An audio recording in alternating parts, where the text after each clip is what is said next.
Hello dear student. तो कैसे हैं बच्चे आप लोग। सबसे पहले तो आपका द यूनिक पब्लिकेशन के इस ऑनलाइन प्लेटफॉर्म पे हम स्वागत करते हैं। बच्चों, अगर आप डीएलएड प्रवेश परीक्षा की तैयारी कर रहे हैं तो आपको पता है कि प्रीवियस ईयर क्वेश्चन कितना ज़्यादा इंपॉर्टेंट होता है सॉल्व करना। तो आइए इसी कड़ी में आज हम लोग प्रीवियस ईयर क्वेश्चन डिस्कस करने वाले हैं। और किस सब्जेक्ट का? तो मैथमेटिक्स का। लेकिन किस सेट का सर? आइए देखते हैं। हाँ, तो आपको दिख रहा है 30/8/2025 को जो बिहार डीएलएड का एग्जाम हुआ था, उसी में हम लोग आज मैथमेटिक्स के क्वेश्चन को सॉल्व डिस्कस करने वाले हैं। तो सबसे पहले देखिए कि मैथमेटिक्स का क्वेश्चन आपको मिलेगा कहाँ। इसी सेट में क्वेश्चन नंबर 46 पे पहुंच जाइए फटाक से। क्वेश्चन नंबर 46 आपको दिख रहा है, गणित का फर्स्ट क्वेश्चन है। तो आइए इस क्वेश्चन को अब हम लोग डिस्कस करते हैं। तैयार हैं आप लोग? तो चलिए श्री गणेश किया जाए इस क्वेश्चन का। यदि किसी वृत्त की दो त्रिज्याओं के बीच का कोण 110 डिग्री है, भाई साहब ये क्या है? वृत्त है और ये त्रिज्या है। दो त्रिज्याओं के बीच का कोण दे दिया कितना भाई? 110 डिग्री। तो त्रिज्याओं के सिरों पर स्पर्श रेखाओं के बीच का कोण बताना है। ये त्रिज्या का सिरा है, ये त्रिज्या का सिरा है। इस पर जो स्पर्श रेखा बनेगी, इस स्पर्श रेखाओं के बीच का कोण कहता है, यानी ये वाला कोण आपको बताना है। तो आपको पता है कि सर त्रिज्या जो है ना स्पर्श रेखा पर 90 डिग्री का एंगल बनाती है। ये 90 हो गया, ये भी 90 हो गया। 90 + 90 180। इस दोनों को भी ऐड करके कितना आना चाहिए 180 आना चाहिए सर। ये 110 है तो 180 होने के लिए और कितना चाहिए इसको? आप बोलेंगे सर 70 चाहिए। तो चलिए ये आपका 70 डिग्री। तो ये आपका option number C is correct. चलिए सेकंड क्वेश्चन। किसी संपत्ति की कीमत 5 लाख रुपया है तथा प्रतिवर्ष 10% की दर से इसका अवमूल्यन होता है। इस वर्ड को समझना है। अवमूल्यन मतलब घट जा रहा है। कितने समय में इसकी कीमत इतना रुपया हो जाएगी? समय पूछ रहा है। तो चलिए हम मान लेते हैं कि समय n वर्ष में जो है इस अवमूल्यन होकर के इतना हो जाता होगा। किसमें अवमूल्यन हो रहा है? तो 5 लाख में सर। चलो 5 लाख, हाँ 5 लाख हो गया आपका। अब 10% का मतलब क्या होता है? 1/10, यानी घट करके 10 में 1 घटेगा तो 9 हो जाएगा। ठीक, 9/10 यहां 9/10 हो जाएगा सर। ये फर्स्ट ईयर होगा। फिर सेकेंड ईयर इसका 9/10, थर्ड ईयर इसका 9/10, फोर्थ ईयर इसका 9। लेकिन हमको तो समय पता नहीं है, तो ऐसा करते हैं 9/10 पे पावर लगा देते हैं n। ये कितना हो जाता है भैया? 3,64,500। कैंसिल आउट होगा क्या? डबल जीरो से डबल जीरो कैंसिल हो जाएगा और कुछ कैंसिल हो। हाँ 5 से सर 1000 और यहाँ 5 से 5 सते 35, 5 दूनी 10, 5 वहां पे 729 आ गया। तो सर ये 9/10 पे पावर n बराबर ये किसका क्यूब? 9 का क्यूब पता होगा। और सर ये 10 का क्यूब, तो 10 इधर आएगा, 10 का क्यूब 9/10 का क्यूब। बेस सेम है तो पावर भी सेम होगा। देयरफॉर n बराबर कितना आ गया? 3 आ गया। यानी 3 वर्ष में अवमूल्यन होकर के इसकी कीमत इतनी हो जाएगी। ऑप्शन में 3 वर्ष दिख रहा है क्या? दिख रहा है। Option number A is correct. चलिए क्वेश्चन नंबर 48 पे देखो। बिहार डीएलएड प्रवेश परीक्षा का जो क्वेश्चन होता है, इसकी एक खूबी है, एक खासियत है कि जैसे ही आपको एक लेंदी क्वेश्चन मिलेगा ना, तो फिर खुश हो जाना कि अगला क्वेश्चन जो होगा ना वो देखते ही मारने वाला होगा, या फिर बहुत हलवा टाइप क्वेश्चन होगा। तो चलो कितने बच्चे मेरे बनाने से पहले बना दिए हैं कमेंट बॉक्स में जरूर बताइएगा इस क्वेश्चन को। चलिए y बराबर 29 है सर, रखो ना। 5 - 6x, 29 में 5 चला गया 24, तो इधर -6x, 6 से कटेगा सर 4 बार में x का वैल्यू कितना हो जाएगा? बोलोगे कि -4 हो जाएगा। दिख रहा है ऑप्शन में? तो दिख रहा है तो मारो और आगे निकलो जल्दी से। चलो नेक्स्ट क्वेश्चन। यूक्लिड की विभाजन प्रमेयिका में कहा गया है धनात्मक पूर्णांक, याद दिला दिया सर 10th क्लास का फर्स्ट चैप्टर। a बराबर BQ प्लस क्या है? R को संतुष्ट करने वाले अद्वितीय पूर्णांक Q और R मौजूद है। निम्नलिखित में से कौन सा R के लिए सत्य है? ए भाई A जो है इसमें भाग दिया जा रहा है B से, तब क्वोशेंट आया है Q, यहाँ पे कुछ आया होगा, रिमाइंडर आ गया है R। तो याद रखना कि ये जो शेष है, शेष हमेशा भाजक से क्या होता है, छोटा होता है, और शेष कभी भी निगेटिव नहीं होता है भैया, 0 से बड़ा होगा या फिर 0 के बराबर होगा। तो ये वाला ऑप्शन कहीं दिख रहा है तो मार दो। कहां दिख रहा है sir? Option number C is correct. चलिए नेक्स्ट क्वेश्चन, क्वेश्चन नंबर 50। हाँ अच्छा क्वेश्चन, फिर से अच्छा क्वेश्चन आ गया आपका। एक वृत्त जिसका क्षेत्रफल 24 सेंटीमीटर तथा 7 सेंटीमीटर त्रिज्या वाले दो वृत्तों के क्षेत्रफलों के योग के बराबर है तो अर्धवृत्त का व्यास क्या होगा? भाई साहब ये वृत्त तो बड़ा ना होगा क्योंकि इस दोनों के क्षेत्रफल का योग के बराबर है। तो चलिए इसका त्रिज्या हम लोग मान लेते हैं r, तो इसका जो क्षेत्रफल होगा ना सर पाई आर स्क्वायर, वो इस दोनों के क्षेत्रफल के बराबर, सम के बराबर होगा। यानी सर पाई इंटू दोनों के क्षेत्रफल में से पाई कॉमन आ जाएगा, 24 का स्क्वायर और प्लस 7 का स्क्वायर। सर 7 और 24 तो ट्रिपलेट है, 7 24 और 25 ट्रिपलेट है सर। 24 का स्क्वायर प्लस 7 का स्क्वायर, ये पाई पाई तो कैंसिल करो पहले, आर स्क्वायर बराबर ये कितना 25 का स्क्वायर आ गया।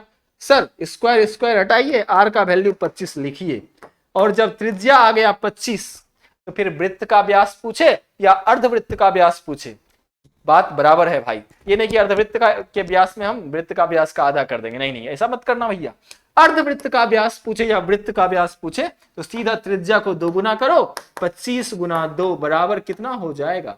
50 हो जाएगा। ऑप्शन नंबर 50 हो जाएगा। Option number D is correct. Next question, कोणों का कौन सा समूह आरोही क्रम, आरोही क्रम अवरोही क्रम में आप लोग फंसते होंगे, बचपन में हम भी बहुत फंसते थे, ये थोड़ा सा अटपटा वर्ड ही लगता था। तो आरोही मतलब क्या होता है? बढ़ते क्रम, यानी सबसे पहले छोटा वाला, फिर उससे बड़ा वाला, फिर उससे बड़ा वाला। ठीक, आरोही कौन है बोलो? 20 30 40 यही तो है सर, और थोड़ी कोई है। Option number C is correct. Next question बढ़ते हैं हम लोग आगे। रैखिक समीकरणों का एक युग्म दिस और दैट है को असंगत कहा जाता है। भाई साहब किसी भी समीकरण युग्म को असंगत तब कहा जाता है जब उसका हल संभव नहीं हो, और अगर हल संभव होगा तो फिर वो संगत हो जाएगा। Sir a1/a2 is not equal to b1/b2, इसमें तो रेखाएं एक दूसरे को एक बिंदु पर इंटरसेक्ट करती है, यानी एक हल संभव है। a1/a2 is equal to b1/b2 is not equal to c1/c2, ये समांतर रेखा वाला कंडीशन है, यानी ये दूर तक जाएगी और कहीं भी नहीं मिल पाएगी। ठीक, यानी ये समांतर वाला कंडीशन है। तो जब कटेगा नहीं, जब तक सर एक दूसरे से मिलेगा नहीं, तो फिर सॉल्यूशन पॉसिबल कैसे है? यहां सॉल्यूशन पॉसिबल नहीं है, इसलिए ये असंगत है। ये क्या हो गया? ये आपका असंगत है, ये आपका संपाती। a1/a2 बराबर b1/b2 बराबर c1/c2, जिस रास्ते से पहली रेखा गई थी उसी रास्ते से दूसरी रेखा भी चली जाएगी, यानी यहां अनंत हल संभव है। तो अनंत हल संभव है तो भी संगत, एक हल संभव है तो भी संगत, और कोई हल संभव नहीं है तो फिर असंगत। तो ये ऑप्शन नंबर 2 इज आपका करेक्ट। और आइए क्वेश्चन नंबर 53 पे चलते हैं। 80 मीटर इंटू 50 मीटर के, बहुत अच्छा क्वेश्चन, दिल थाम करके बैठिएगा। आइए, ये आपका आयत है, इस आयत का लंबाई है 80, चौड़ाई है 50। बोल रहा है कि इस आयताकार मैदान के चारों ओर 1 मीटर चौड़ा, 1 मीटर चौड़ा, 1 मीटर चौड़ा जो है एक पथ है, उस पथ का क्षेत्रफल बताना है। ये वाला जो एरिया है, इसका एरिया निकालना है। जरा बताओ इस रीजन का एरिया कैसे निकालोगे? सर बड़ा वाला आयत जो बना ना आपका, उस बड़े वाले आयत में क्या करोगे? छोटे वाले आयत का एरिया को माइनस कर दोगे। तो सर बड़े वाले एरिया का लंबाई पता होना चाहिए, छोटे का लंबाई 80, एक इधर बढ़ गया एक इधर बढ़ गया, तो ये हो गया 82, और चौड़ाई एक 50 था पहले, एक इधर बढ़ गया 51, एक इधर बढ़ गया 52। चलिए यानी 82 गुना 52 में माइनस कर देंगे 80 गुना 50, 82 गुना 52 कितना होता है भाई? 82 गुना 52 फटाफट करके बताओ तो। 2 दूनी 4, 2 अट्ठे 16, 5 दूनी 10, 5 अट्ठे 40, 1 41। ये तो आपका आ गया सर 4 6 2 4 4264। और यहां आपका ओहो ये क्या हो गया, यहां आपका क्या 4000। तो इसमें घटाओगे तो कितना आ रहा है? 264 आ रहा है, यानी सर 264 कहीं दिख रहा है क्या? Option number A is correct. तो आसान सा क्वेश्चन था, थोड़ा सा टाइम टेकन क्वेश्चन था, लेकिन कोई प्रॉब्लम नहीं, ये इजी था। 53 के बाद चलते हैं हम लोग क्वेश्चन नंबर 54 पे। आइए आ गया, दिए गए आंकड़ों 6698 का बहुलक 6 है। बहुलक बोला है भाई 6, तो x का कौन सा मान संभव नहीं है? ध्यान दें, बहुलक किसको कहते हैं? जो आंकड़े में सबसे अधिक बार आता है उसी को आप क्या कहते हो? बहुलक कहते हो। तो चलो भाई, तो 6 कितनी, बहुलक 6 है तो 6 कितनी बार? यहां पे है और यहां पे, यानी 3 बार। यानी अब कोई भी नंबर जो है 3 या 3 से ज्यादा बार नहीं आना चाहिए। चलिए 8 को रख करके देखते हैं। सर 8 को रखेंगे यहां पे तो यहां भी आ गया 8, यहां भी आ गया 8, यहां भी। आपने तो अभी कहा कि 3 बार या 3 से ज्यादा बार तो आना नहीं चाहिए, तो ये तो गड़बड़ हो गया सर। तो पहला नंबर में ही पकड़ा गया चोर। ये आपका option number A is correct. चलिए नेक्स्ट क्वेश्चन। ये तो त्रिभुज का क्षेत्रफल, त्रिभुज का क्षेत्रफल याद रखने का फॉर्मूला याद रखना, 1 यहां 2 रखो, यहां 3 रखो। चलो 1 है ना सर, हाफ इंटू हम लोग क्या लिखते थे? बाहर में x को रखते हैं, याद रखना, और अंदर में y2 माइनस y3। ठीक, ये वाला यहीं से हम बता देते हैं। हाफ तो आगे में होगा, जिसके जिसके आगे हाफ नहीं है उसको हटाओ, जिसके जिसके आगे हाफ नहीं है उसको हटा दिए। चलिए अब या तो d होगा या फिर a होगा, देखते हैं। x1 into y2 minus y3, समझ गए? x1 पकड़ेंगे, यहां y2 माइनस y3 लेंगे, फिर x2 पकड़ेंगे, y3 माइनस y1 लेंगे, फिर x3 पकड़ेंगे, y1 माइनस y2 लेंगे। यस सर, ये तो पूरा का पूरा मैच कर जा रहा है। Option number A is correct. चलिए नेक्स्ट क्वेश्चन। चीनी के मूल्य में 5% का बट्टा प्राप्त करने, बहुत अच्छा क्वेश्चन आ गया। चीनी के मूल्य में 5% का बट्टा प्राप्त करने पर एक खरीदार 608 रुपया में 2 किलो चीनी अधिक प्राप्त करता है, तो चीनी का विक्रय मूल्य क्या होगा? भाई साहब एक बात बताना, 5% मतलब कितना? आप कहोगे 1/20। ये कैसे आ गया सर? ये आया ऐसे, 5% मतलब 5/100। 5 से 100 को कैंसिल आउट करते हैं तो ये आपका कितना आ जाता है? 20 आ जाता है, समझ गए? तो ये आपका 5% का मतलब क्या हो गया? 1/20। अब देखिए क्या बोल रहा है, 608 रुपया में 2 किलो चीनी अधिक प्राप्त करता है, तो चीनी का विक्रय मूल्य क्या होगा? एक बात बताओ, 608 का 5% अगर हम निकालेंगे तो कितना आएगा भाई साहब? 625 30, 8 पंचे 40, 30 40 बटे 100 करोगे तो यहाँ 2 डिजिट के बाद डेसिमल, तो 30.4 आ गया सर। ये 30.4 क्या आया? 30.4 जो आया, ये 2 किलो चीनी जो एक्स्ट्रा मिला है ना इसको, इसी का बाद वाला विक्रय मूल्य आया, समझ गए? यानी 30.4 जो है वो कितने केजी का विक्रय मूल्य है? 30.4। तो 1 केजी का कितना हो जाएगा? बोलो, 1 केजी का हो जाएगा सर 30.4 बटे 2। लेकिन ये कब? जब आपको छूट मिला है तब। यानी सर ये 20 में 1 घटा दो, जब आपका रेट 19 था ना तब इतना था। इसका मतलब ये वैल्यू किसका है? 19 का है, 30.4 बटे 2। समझ गए? हमको पूछा क्या है?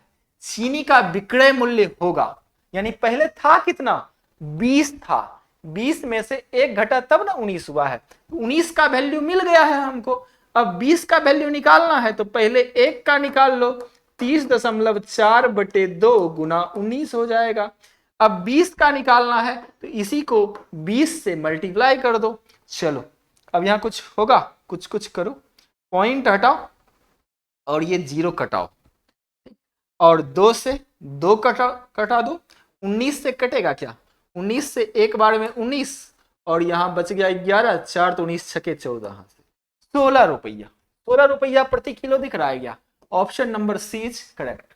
चलिए क्वेश्चन नंबर 57, बहुत अच्छा क्वेश्चन। 3.1/4 किलो, इसका मतलब कितना, 3 चौके 12, 1 13/4 से 1/16 किलो के कितने, सर नंबर ऑफ पैकेट पूछ रहा है, 13/4 में 1/16 से भाग दे दो ना भाई, कितने पैकेट बनाए जा सकते हैं?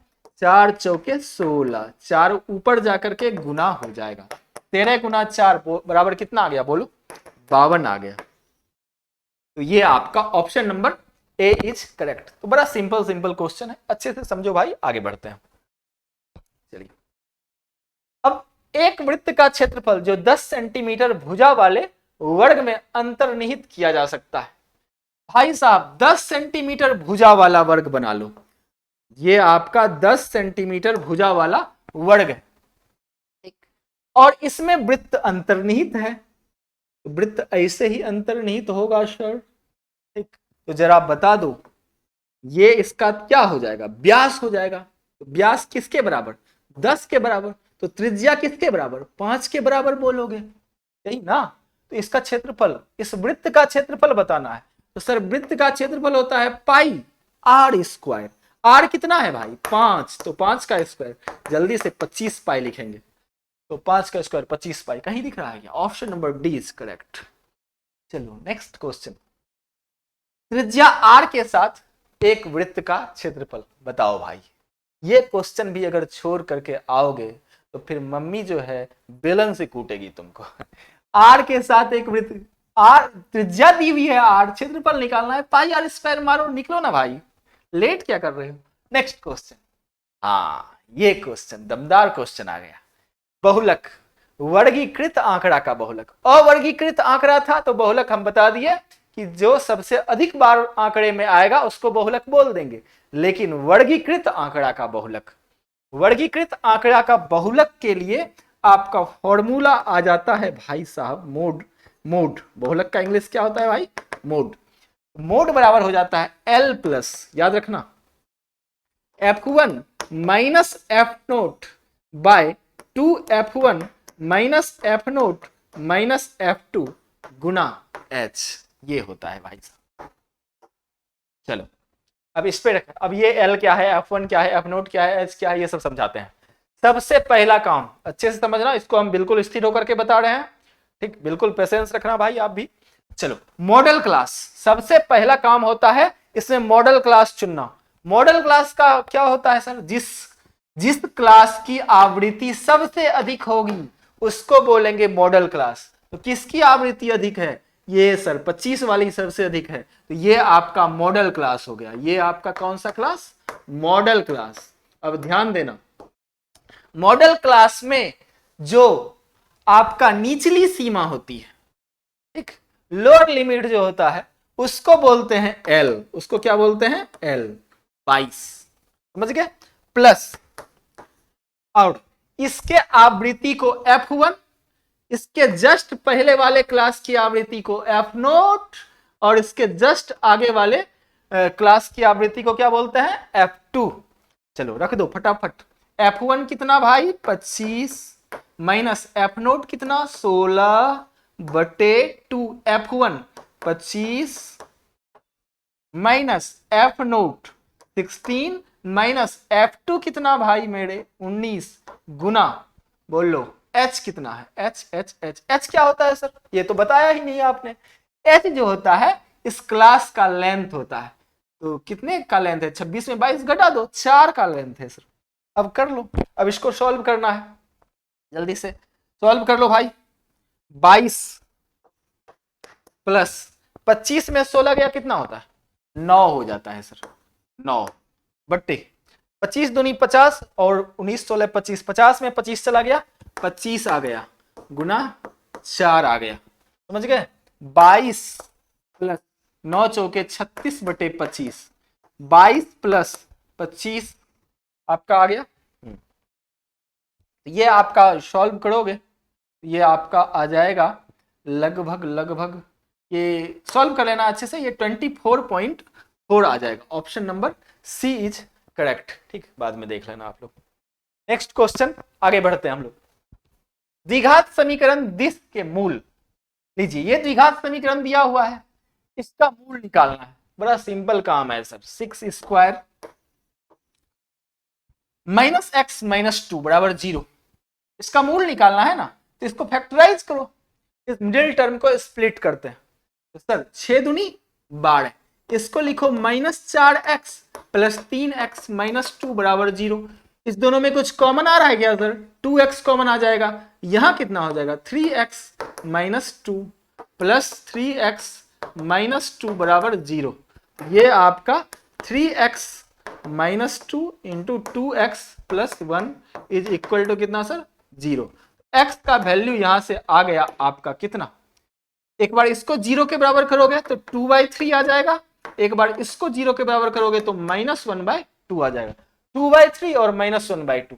Option number C is correct. चलिए अब 61 के बाद हम लोग बढ़ते हैं 62 पे।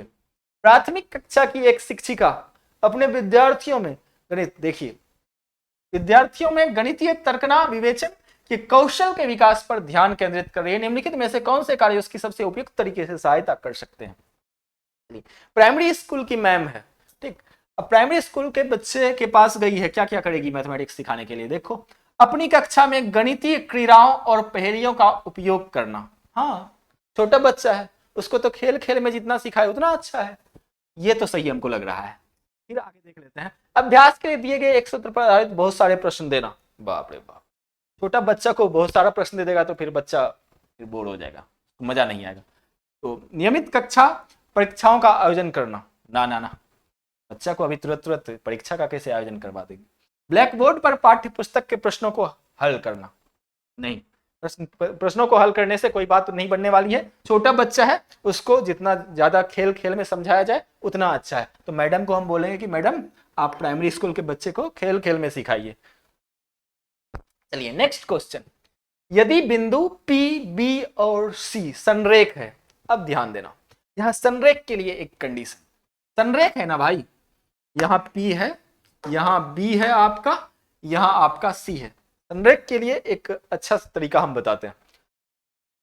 इस सेगमेंट का तुम स्लोप निकाल लेना और इस सेगमेंट का स्लोप निकाल लेना, स्लोप को बराबर कर दो। इस दोनों का स्लोप बराबर होगा तभी संरेख होगा, अदरवाइज नहीं होगा। चलो भाई, P का कितना है? P का कोऑर्डिनेट 1,2, B का कोऑर्डिनेट कितना है भाई मेरे? 0,0, C का कोऑर्डिनेट कितना है? A, B। निकालो ना, स्लोप निकालो। क्या होता है स्लोप होता है y2 माइनस y1 बटे x2 माइनस x1 बराबर, यहां भी y2 माइनस y1 बटे x2 माइनस x1 कर लो। अब -2 बाई -1 बराबर b बाई a। यहां तो माइनस माइनस कैंसिल हो गया सर, 2a बराबर b आ गया, 2a बराबर b। दिख रहा है क्या? Yes, option number A is correct. चलो मजा आ रहा है। नेक्स्ट क्वेश्चन देखें। नेक्स्ट क्वेश्चन क्या है? वह न्यूनतम संख्या कौन सी है जिसे 1056 में जोड़ने पर वह संख्या 23 से विभाज्य हो जाए? भाई साहब, 23 से हम 1056 में भाग देते हैं, 1056 में जोड़े, हाँ 23 से भाग देते हैं, 23 चौके 92।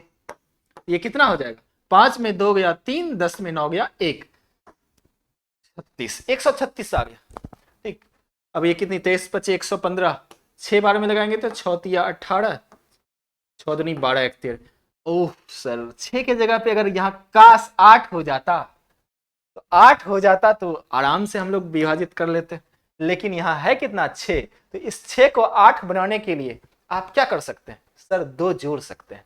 तो वही तो पूछा है कि क्या जोड़ने पर वह संख्या 23 से विभाज्य हो जाए? तो आप बोलोगे कि सर 2 जोड़ने पर वह संख्या 23 से विभाज्य हो जाएगी। आइए नेक्स्ट क्वेश्चन। दी गई आकृति में ABCD एक वृत्त के अंदर अंकित एक आयत है। ABCD एक आयत है, ठीक है, जिसकी लंबाई 8 सेंटीमीटर और चौड़ाई 6 सेंटीमीटर है, ठीक है। पाई का वैल्यू आपको 3.14 दिया हुआ है। छायांकित क्षेत्र का क्षेत्रफल, सर छायांकित क्षेत्र का क्षेत्रफल बोल रहा है, तो क्या करोगे? वृत्त के क्षेत्रफल में इस आयत के क्षेत्रफल को कर दोगे माइनस, तो छायांकित क्षेत्र का क्षेत्रफल इजीली निकल जाएगा। तो सर वृत्त का क्षेत्रफल निकालने के लिए तो आपको त्रिज्या चाहिए, त्रिज्या तो है नहीं, क्या करोगे, त्रिज्या कैसे निकलेगी, इस ए को सी से ज्वाइन कर दो, कर दिया हमने ज्वाइन, ये 8 है ये 6 है, तो देखो इसको ऐसे बनाओ, ये 2 चौके 8, 2 तिया 6, 3 4 5 का ट्रिपलेट दिख रहा है, तो 3 दूनी 6, यहाँ 3 4 यहाँ 5 होगा, 5 दूनी कितना 10 हो जाएगा।